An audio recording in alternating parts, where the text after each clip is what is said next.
जमलेल्या तमाम बांधवांना या ठिकाणी मार्गदर्शन करावं. छत्रपती शिवाजी महाराज की जय भवानी. हा बुलंद आवाज कुणाचा? अरे उद्धव बाळासाहेब ठाकरे तुम आगे बढ़ो. जमलेल्या माझ्या तमाम हिंदू बांधवांनो, भगिनींनो आणि मातांनो, एवढ्या घोषणा होत आहेत, एवढा उत्साह आहे, जल्लोष आहे. माझ्या आधीचे वक्ते सगळे बोललेले आहेत. मला नाही वाटत आणखी मी तुम्हाला काही सांगण्याची गरज आहे. काही सांगण्याची गरज आहे? अरे हो, काय तुम्ही निश्चय नाही केला अजून? निश्चय नाही केला अजून? केलाय की नाही? नाही, मी बोलेन तुमच्याशी, कारण मी कुटुंब संवाद करायला चाललेलो आहे, जनसंवाद नाही. हे माझ्याकडे मन की बात, ह्याची बात, त्याची बात नाही. माझ्याकडे कुटुंब की बात आहे, कुटुंबाची गोष्ट आहे माझ्याकडे. कारण कोरोना काळामध्ये मी जी एक संकल्पना राबवली होती, माझे कुटुंब माझी जबाबदारी, ज्याचं कुटुंब असतं त्यांनी त्याच्या कुटुंबाची जबाबदारी घ्यायची, तसं हे माझं महाराष्ट्राचं कुटुंब आहे, त्याची जबाबदारी मी तेव्हाही घेतली होती. आणि आता हे जे संकट आलंय हुकुमशाहीचं, त्याही वेळेला मी घेतलेली आहे. मी मैदानात उतरलेलो आहे.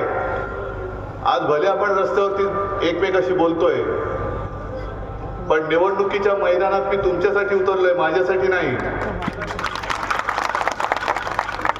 आणि मुद्दामून मी उदय खास तुम्हाला धन्यवाद द्यायला आलेलो आहे. एक कट्टर निष्ठावंत कसा असायला पाहिजे, निष्ठा कशाला म्हणतात, ते त्यांनी उदयनी दाखवून दिलेलं आहे. आणि खरंच उदयजी, तुम्ही आपल्या छत्रपती शिवाजी महाराज आणि सेवालाल महाराजांना अभिमान वाटेल अशी निष्ठा दाखवलेली आहे. मान कापली तरी चालेल, पण इमान विकणार नाही. असं इमानी मावळा असल्यानंतर मला बेईमानांची पर्वा नाही. बेईमान किती आले आणि किती गेले, बस. कारण इतिहासामध्ये बेईमानांना स्थान नसतं. त्यांची आयुष्यभर गद्दार आणि बेईमान म्हणूनच नोंद केली जाते. मी जो काय सकाळपासून फिरतोय, साहजिकच आहे ऊन भयंकर तापायला लागले. पण ऊन जेवढं तापतंय त्याच्याहून जास्त जनता तापलेली आहे. आणि जनता वाट बघते की कधी एकदा निवडणूक येते. आणि इथे तर आपलं निष्ठावंत आहेच, पण दुर्दैवाने संभाजीनगरमध्ये इतर ठिकाणी जी काही गद्दारी झालेली आहे, ती गद्दारी, अरे जिल्ह्याचं नाव छत्रपती संभाजी महाराज असल्यानंतर छत्रपती संभाजी महाराज नाव घेणाऱ्या जिल्ह्यामध्ये गद्दाराला स्थान मिळेल का? छत्रपती संभाजी नगर या जिल्ह्यात आणि शहरात गद्दारांची वळवळ आपण खपून घेणार का? आणि गेल्या वेळेला तुम्हाला कल्पना आहे की आपले खासदार खैरे साहेबांचा एक थोडक्यात पराभव झाला.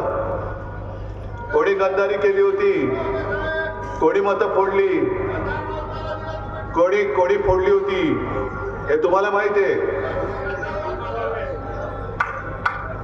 तुम्हाला सगळ्यांना कल्पना आहे. पण या वेळेला मात्र चूक होऊन द्यायची नाही. कारण कोणी जरी मतं खायला उभा राहिला तरी त्याच्या तोंडात काय भरवायचं ते आत्ता ठरवून ठेवा, पण मतं द्यायला द्यायची नाही, मतं खायला द्यायची नाही, अजिबात द्यायची नाही.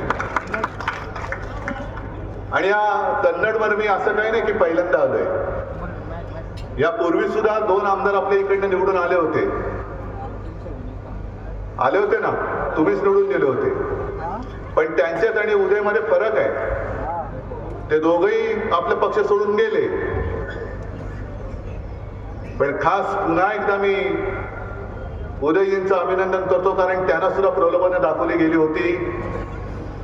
त्यांचंही सुद्धा पोट कल्याण झालं असतं. पण उदयजी, ज्यांना खोके मिळाले ना त्याला ही संपत्ती नाही मिळणार. ही संपत्ती खोक्यात नाहीये. ठीक आहे, निवडणुका येतात आणि निवडणुका जातात. आज सुद्धा अशोकराव वाटलं नव्हतं एवढं लवकर जातील. अरे मी राजकारणाचं बोलतोय. मला आता काय म्हणायचं तुम्ही मला सांगा. मी आता ते तिकडे गेले म्हटल्यानंतर गेले असंच म्हणावं लागेल ना. काल परवापर्यंत नीट बोलत होते आणि आज अचानक असे काहीतरी असं वाटलं नव्हतं. पण शेवटी मिळणार काय? कपाळावरती शिक्का काय लागणार? गद्दार. मग काय आयुष्याची कमाई काय? एवढं सगळं मिळवलं, एवढं सगळं कमावलं, पण एका गद्दारीत सगळं गमावलं. अशोकराव, तुम्ही आज तिकडे गेलात म्हणून मी लगेच काही तुमच्यावरती आरोप नाही करणार. पण तुम्ही जे घोडचूक केलेली आहे की तुम्हाला आणि तुमच्या नंतरच्या पिढ्यांनी जी भोगावी लागणार आहे की अरे यांनी गद्दारी केली. आज संपूर्ण महाराष्ट्र दिल्ली शाहची जी हुकुमशाही चालू आहे त्याच्या विरुद्ध एका तडफेने उभा राहिलेला आहे. मी जिथे जिथे जातोय तिथे तिथे प्रचंड गर्दी जमते. हिंदू तर सोबत आहेतच, मुस्लिम पण मोठ्या प्रमाणावरती येत आहेत, ख्रिश्चन येत आहेत. मुंबईमध्ये मराठी तर आहेतच, उत्तर भारतीय सुद्धा येत आहेत. काय येत आहेत? आता तुम्ही माझ्या समोर इकडे बसलेला आहात, माझं तुम्ही ऐकताय. काय म्हणून ऐकताय? मी कोण आहे? माझा पक्ष त्यांनी चोरलेला आहे, माझं चिन्ह त्यांनी गद्दाराला दिलेलं आहे.